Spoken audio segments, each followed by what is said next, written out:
3 months ago, my parents broke into what they thought was my house, swinging baseball bats in a vengeful rampage, shattering a stranger's life instead. They wanted revenge for my refusal to sell my home and pay my sister's $160,000 debt. In their fury, they accidentally set me completely free. I'm Emily Williams. This is the expanded tale of how my family betrayed me time and again, and how I finally chose myself amid escalating conflicts that nearly broke me. 6 years ago, at 27, I was barely surviving in a dingy one-bedroom apartment on the outskirts of Chicago. The walls were thin enough to hear my neighbors' arguments, and the kitchenette smelled perpetually of burnt toast from the previous tenant. Every morning, I'd wake up to the screech of the L train rattling past my window, a reminder that I was stuck in this limbo. But I had a plan, a desperate, all-consuming dream that kept me going. Saving $130,000 for a down payment on a house that would be my sanctuary. It wasn't just about owning property, it was about escape. From the instability of renting, from the fear of eviction notices, from the feeling that my life was always one paycheck away from collapse. I'd graduated with a computer science degree, landed a junior developer job at a mid-sized tech firm, but the salary barely covered basics after student loans. So I hustled. Freelance gigs on weekends, skipping lunches to save a few bucks, wearing the same thrift store outfits until they frayed. Birthdays, a solo cupcake from the corner store. Vacations, non-existent. Friends drifted away because I couldn't afford nights out or trips. The isolation gnawed at me. Late nights staring at my laptop screen until my vision blurred. Tears mixing with the glow of code errors. But every deposit into my savings account felt like a victory. I'd log in obsessively, watching the number climb. $5,000, $20,000, $50,000. It became my obsession, my lifeline. And then, after 4 grueling years, I found it. The Victorian. A 4-bedroom beauty in a quiet suburb with original stained glass windows that caught the light like jewels, hardwood floors worn smooth by generations, and a wide front porch perfect for lazy mornings with coffee. The realtor's photos made my heart ache with longing. This was it, my reward for all the sacrifices. Sundays were my one concession to normalcy. Family dinners at my parents' modest ranch house in the suburbs.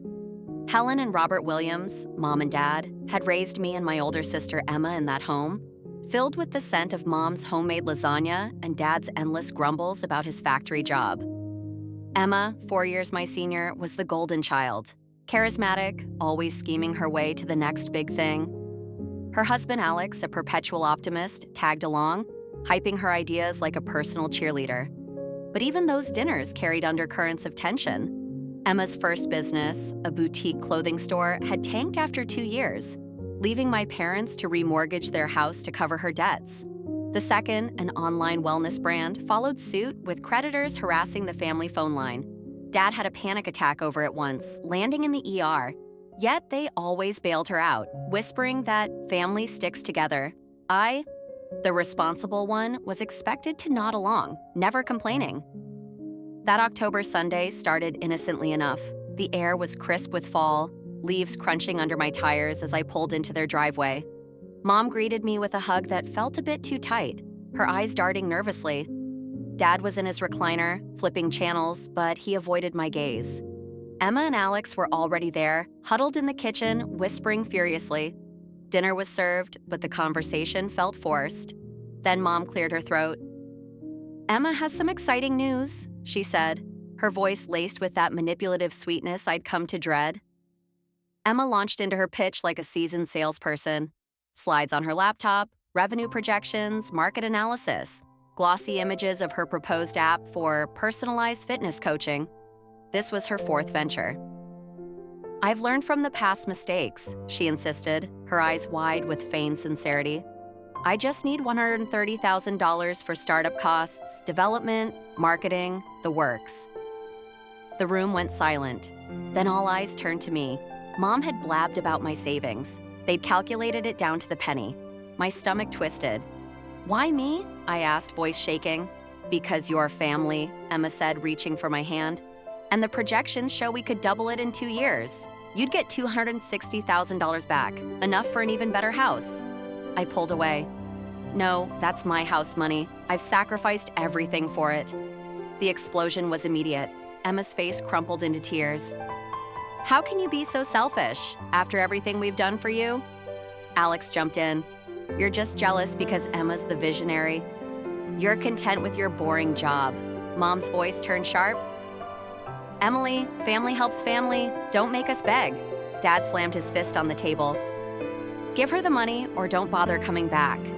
The words hung in the air like smoke. I stood, legs trembling, tears stinging. "Fine. If that's how it is, I'm out." I stormed to my car, sobs racking my body as I drove away. That night, I blocked their numbers, deleted social media connections.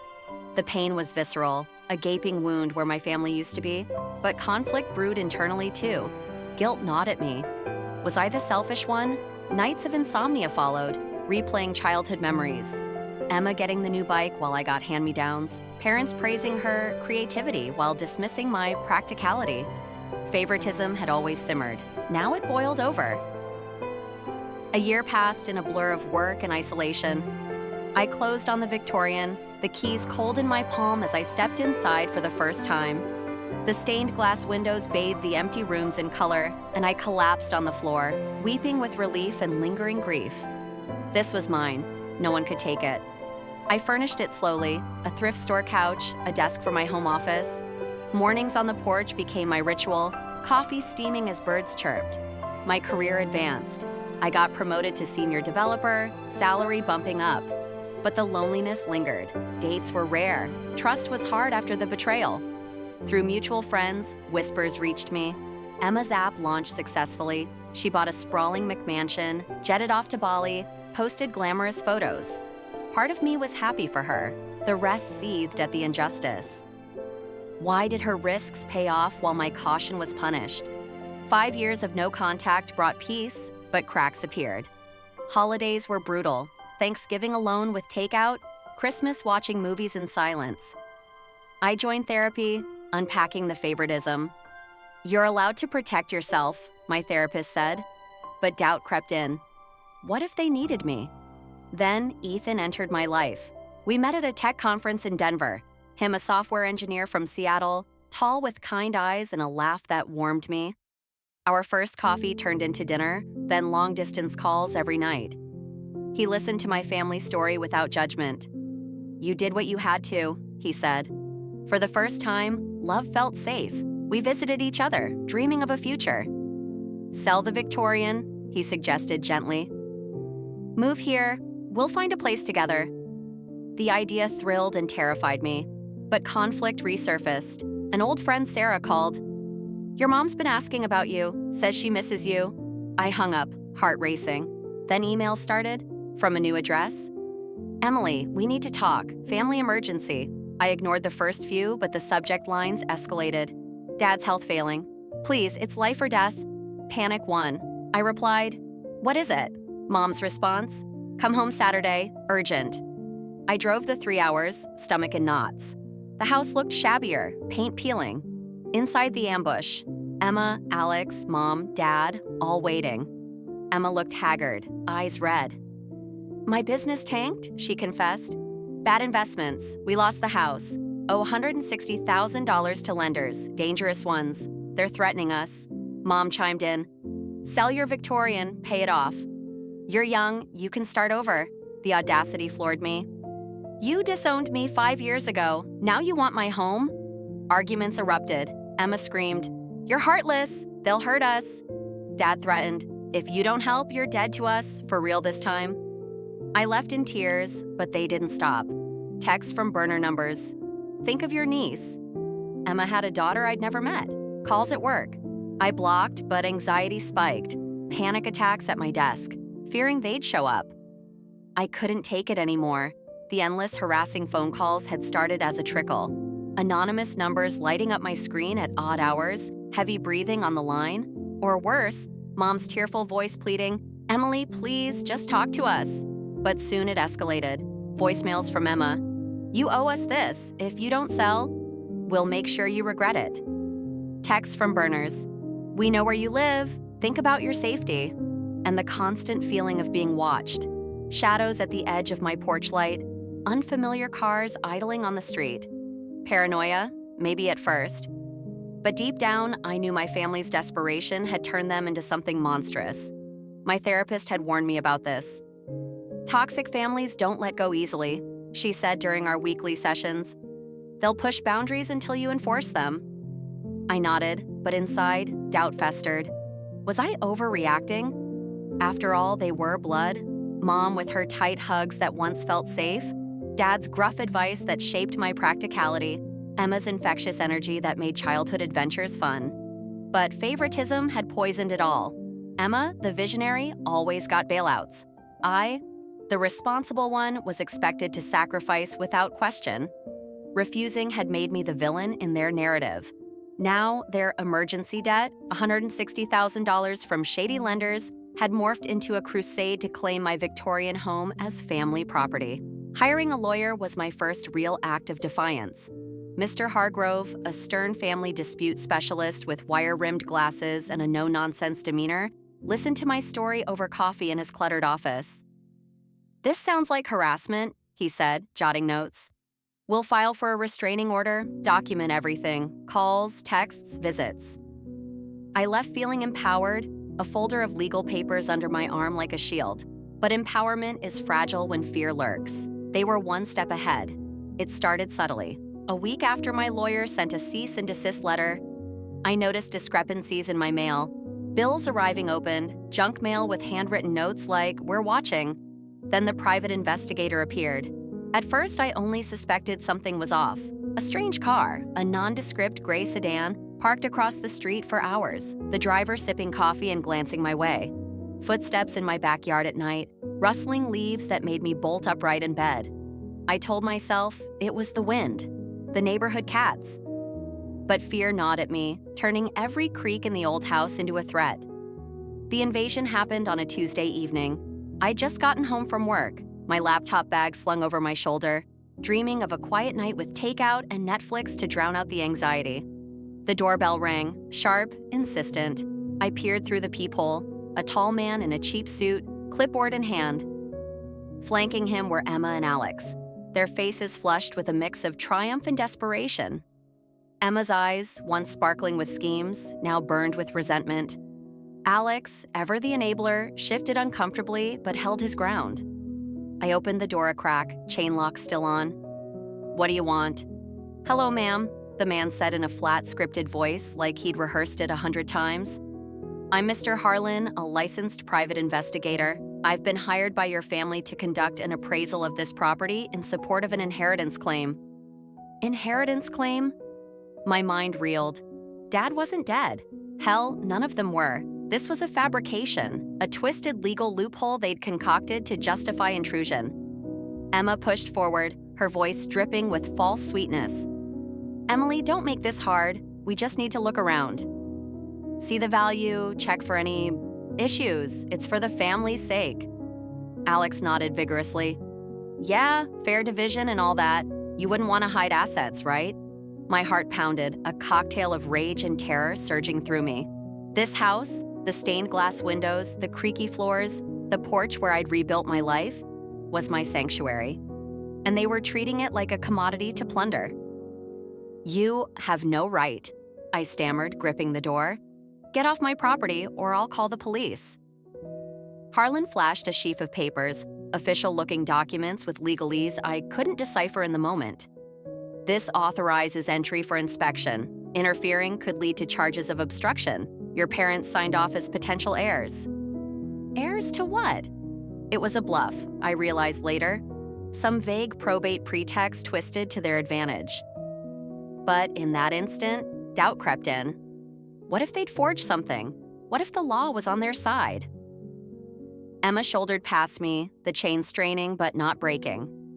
"Come on, sis, let's get this over with." They barged in like vultures descending on a carcass. Emma and Alex roamed the rooms, opening cabinets, rifling through drawers, commenting loudly as if appraising for auction. "This kitchen's outdated. Cabinets are cheap particle board, maybe $2,000 resale. Living room sofa's worn, deduct for that. Bedroom's got water stains on the ceiling, structural issues." Harlan snapped photos, his flash blinding in the dim light.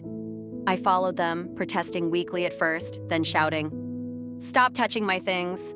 This is my home." But my voice cracked, betraying the fear.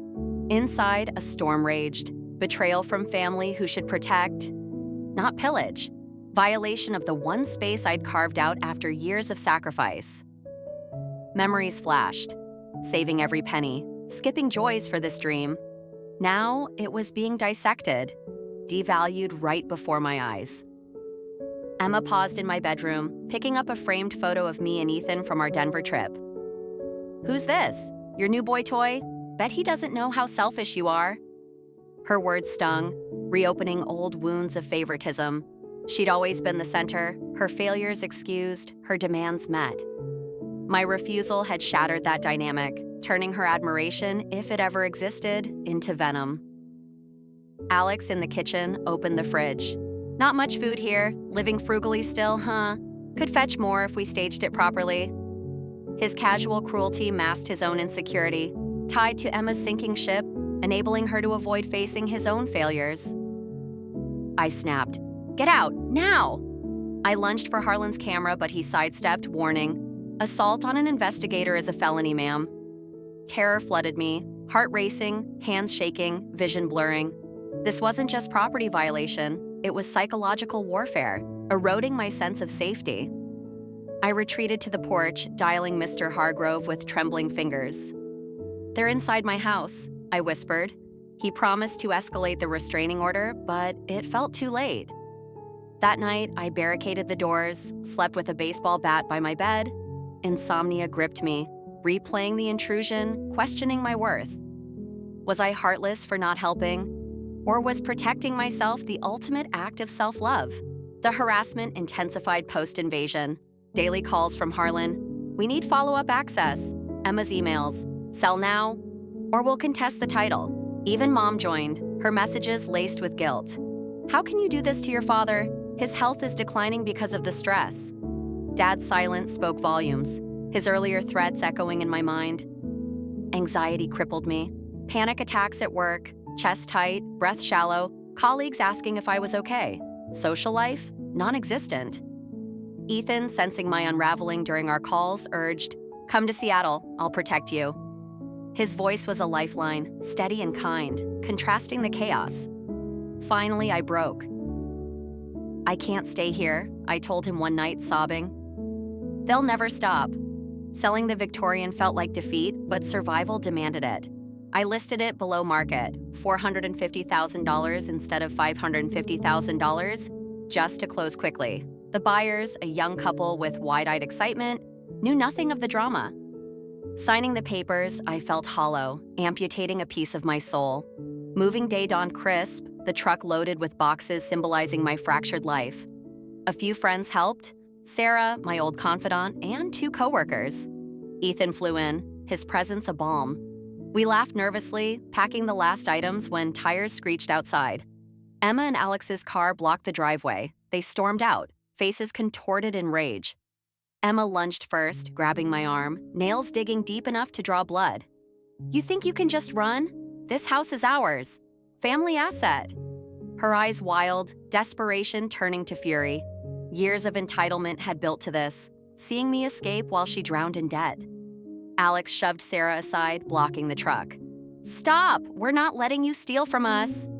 His fists clenched, veins bulging, a man unhinged by loyalty to a failing cause. Chaos erupted. Shouts echoed.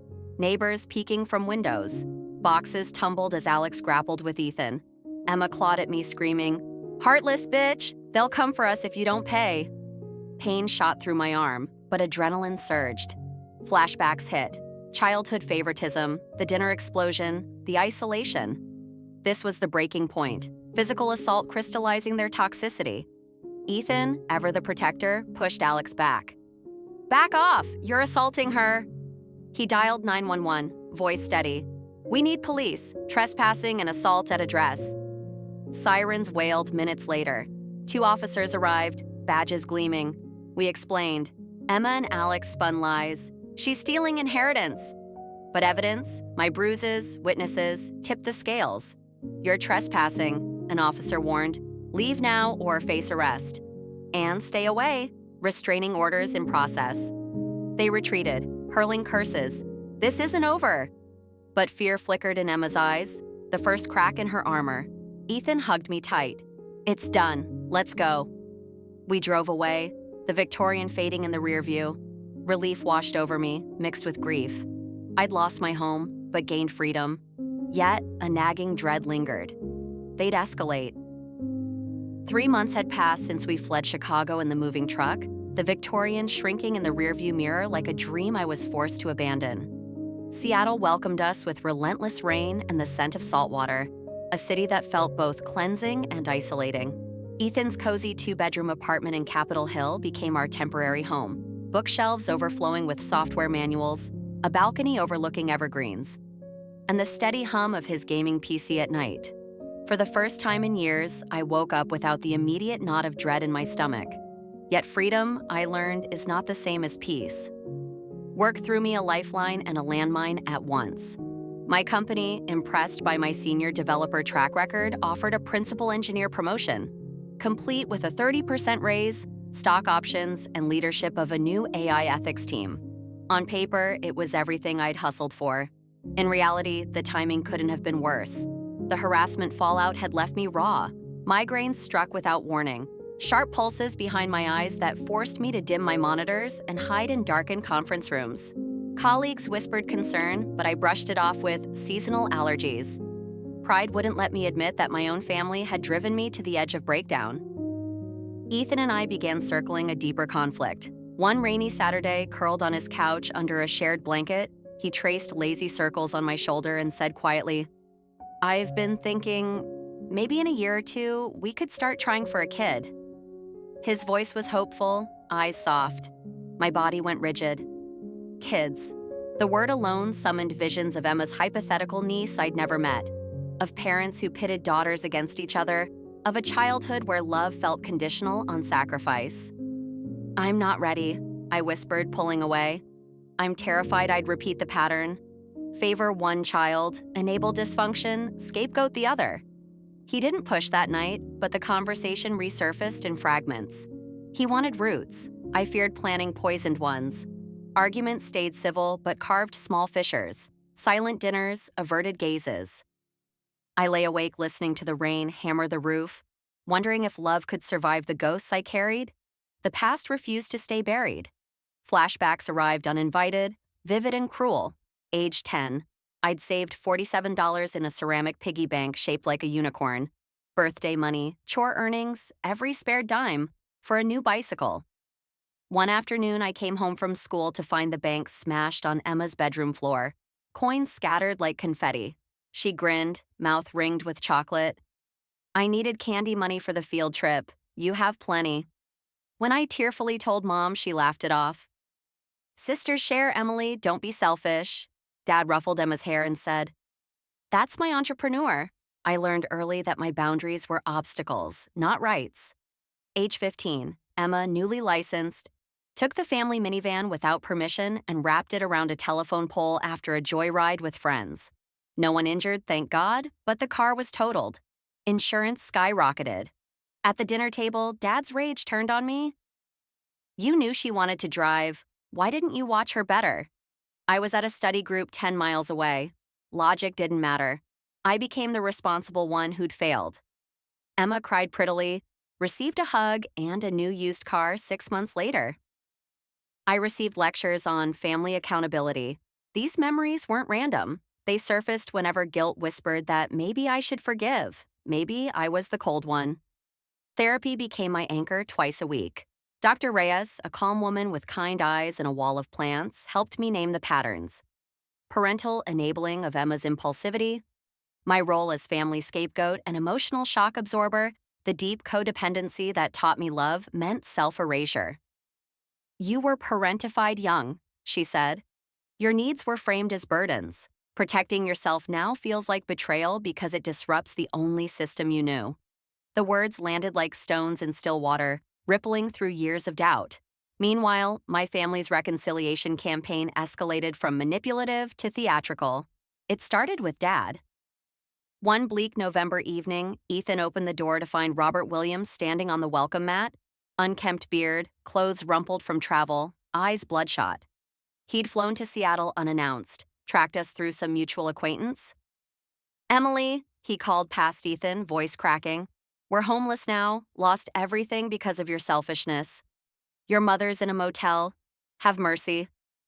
My legs went weak. Ethan blocked the doorway, firm but calm. Sir, you need to leave. You're not welcome here. Dad tried to push inside, pleading, just 5 minutes with my daughter.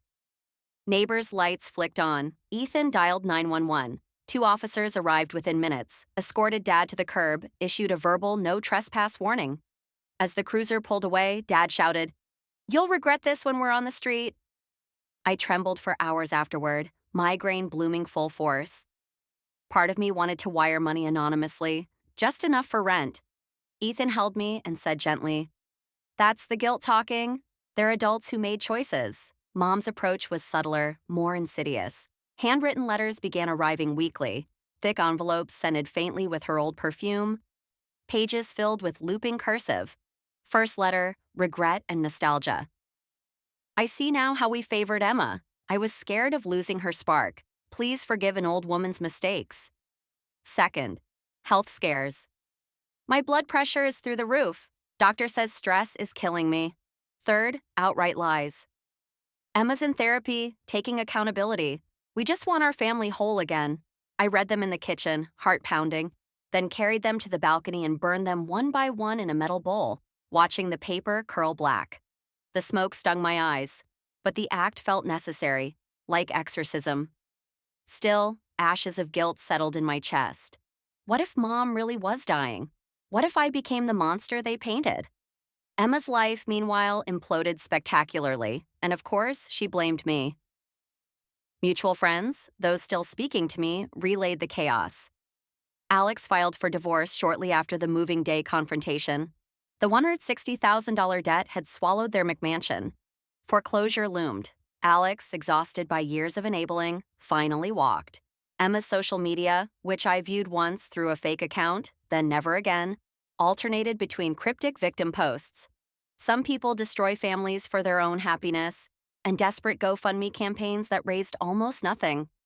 She weaponized the divorce in voicemails she somehow still managed to leave. New numbers every time. If you'd just helped, Alex and I would still be together. Our daughter barely knows her father now. Happy with your precious boundaries? The mutual friend network fractured like glass. Sarah, my oldest Chicago confidant, the one who'd helped pack boxes, sent a long text.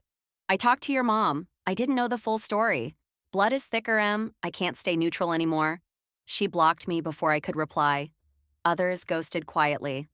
A few staunchly stayed. My coworker Lila, who'd never met my family, and a new Seattle friend from therapy group. The division felt like losing half my history. The internal war reached fever pitch one December night. A panic attack hit harder than any before. Chest crushing, vision tunneling, convinced I was dying. Ethan rushed me to the ER. Tests showed nothing physical. The doctor prescribed short-term anxiety medication and said kindly, "This sounds like complex trauma catching up." In the hospital bed, IV dripping, I almost broke. I opened my phone, thumb hovering over a new message to Mom. "Okay, let's talk." One call.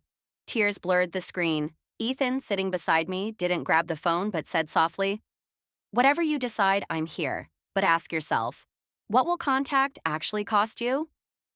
I closed the message unsent.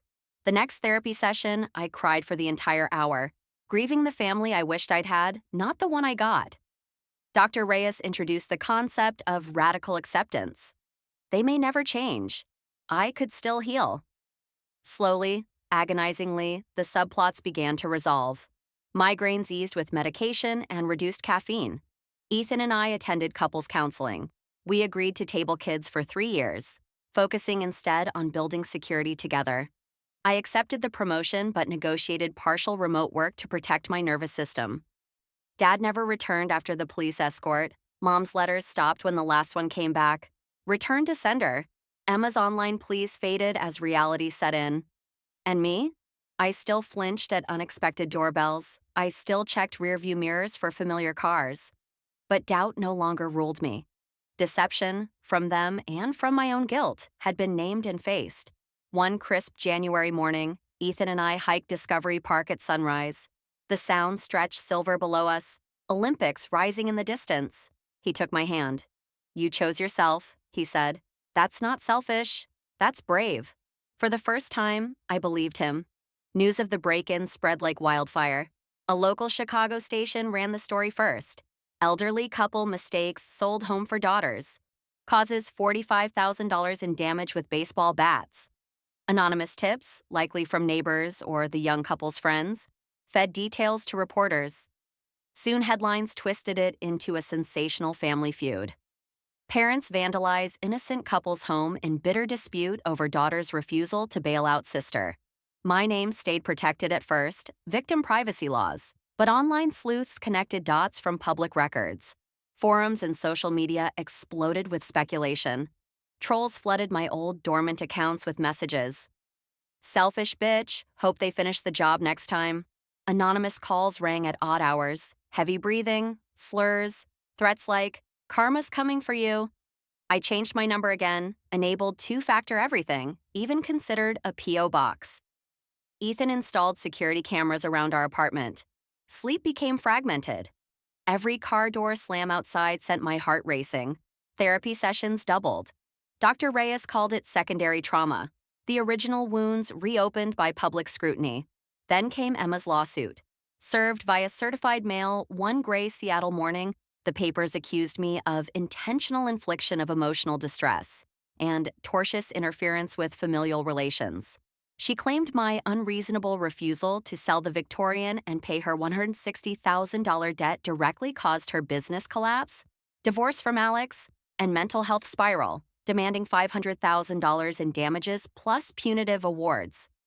Reading it in Mr. Hargrove's office, I laughed bitterly at first. "This is frivolous," he said, scanning the filing. "No legal duty exists for you to bail out an adult sibling. We'll move to dismiss." Court appearances drained me. Flying back to Illinois for hearings, sitting in sterile courtrooms while Emma tearfully testified about her shattered life, painting me as the cold architect of family ruin.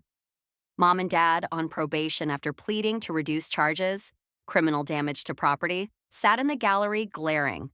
The judge dismissed Emma's suit swiftly. No proximate cause established, plaintiff's financial troubles predate defendant's actions. But not before legal fees ate $12,000 from our savings. Money I'd scrimped for years, gone in motions and depositions. The parents' probation violations escalated the stakes. Conditions were clear: no contact with me, directly or indirectly. Yet letters arrived, forwarded through distant cousins or slipped under Ethan's office door. Dad scrawled notes. "You put us here, have a heart." Mom's longer pleas, soaked in self-pity. The final straw came during a custody hearing for Emma's daughter, Alex seeking primary after the divorce. Mom called me collect from jail. She'd been arrested for violating probation by showing up at my old workplace in Chicago, begging coworkers to talk sense into Emily. Her voice cracked over the line. "Baby, please, drop the charges. We're in a cramped cell, eating slop, your father's blood pressure. He might not make it. We've lost everything because of this feud. Forgive us." I gripped the phone, tears streaming. Part of me, the little girl who once craved her approval, wanted to say yes, make the pain stop. But flashbacks hit, the invasion, the moving day assault, years of manipulation. "No," I whispered. "You did this. Boundaries aren't optional anymore." I hung up shaking. Ethan held me as I sobbed. Not for them, but for the family illusion finally buried. Amid the chaos, light emerged from an unexpected source: Ethan's family. His mom, Diane, a warm, no-nonsense woman who'd raised 3 kids while running a small bakery, invited me for a weekend in Portland soon after the lawsuit dismissal. No agenda, just girl time. We baked scones in her sunlit kitchen, walked misty beaches, talked late into the night. She listened without judgment as I poured out decades of hurt. "You're not broken, honey," she said, hugging me like I'd always wished Mom would. "You're strong for choosing better." The contrast stung, her unconditional support highlighting what I'd never had. It healed something deep, showing me motherly love could exist without strings. By spring, the legal storms began to clear. Parents served short jail stints for violations, then house arrest in a relative's basement. Emma's appeals failed, creditors circled what remained of her life. Harassment faded as the story grew old. I focused on rebuilding. Promotion bonuses replenished some savings. Therapy shifted from survival to thriving, but tension simmered, building toward one final eruption. Summer brought an uneasy calm, shattered by Aunt Lydia's email. Family reunion at the old lake cabin, neutral ground, time to heal. Lydia, Dad's sister, always the peacemaker, had stayed peripherally involved, sending birthday cards but never taking sides. Against Ethan's worries and Dr. Reyes's caution, I agreed to attend. One last chance for closure, I told myself. If it blows up, I walk away forever. The drive to Wisconsin felt surreal. Ethan beside me, radio low. My stomach knotted. The cabin hadn't changed. Weathered wood, loon calls at dusk, the dock where Emma and I once skipped stones as kids. But the warmth was gone. Cars packed the gravel drive. Parents, out on monitoring now, Emma, alone, Alex long gone, Lydia and a few cousins. The afternoon started civil, barbecue smoke, forced small talk about weather and jobs. Then alcohol flowed, inhibitions crumbled. Emma cornered me by the fire pit as sunset bled orange over the lake. "You came," she sneered, wine glass sloshing. "Finally grew a conscience?" Words escalated fast. She accused me of destroying lives. "If you just sold the damn house, none of this." Parents joined, Mom tearful. "We only wanted family together." Dad grumbled about ungrateful kids these days. I held firm at first. I set boundaries. You crossed them, repeatedly. But old dynamics resurfaced. Guilt triggers, raised voices overlapping. Emma lunged suddenly, slapping the drink from my hand, nails raking my arm. "You owe me. Everything I lost is your fault." Chaos erupted. Screams, cousins pulling her back, Dad shouting threats. Ethan stepped in, shielding me. Lydia called security, a private guard she'd wisely hired. Officers arrived, removed the three of them amid protests. The reunion dissolved into awkward goodbyes. I collapsed on the dock afterward, legs dangling over water, body racked with sobs. Everything crashed. The accumulated grief, rage, loss. Ethan sat beside me, silent at first, then pulled a small box from his pocket. On one knee in the twilight, Puget Sound's distant cousin Lake lapping below. "Emily Williams, you're the strongest person I know. You've built a life from ashes, chosen joy over poison. Marry me. Let's create the family you deserve. One rooted in love, not obligation." Tears shifted from pain to joy. The ring, a simple sapphire echoing the stained glass windows of my lost Victorian, sparkled in fading light. "Yes," I whispered, then louder, "Yes."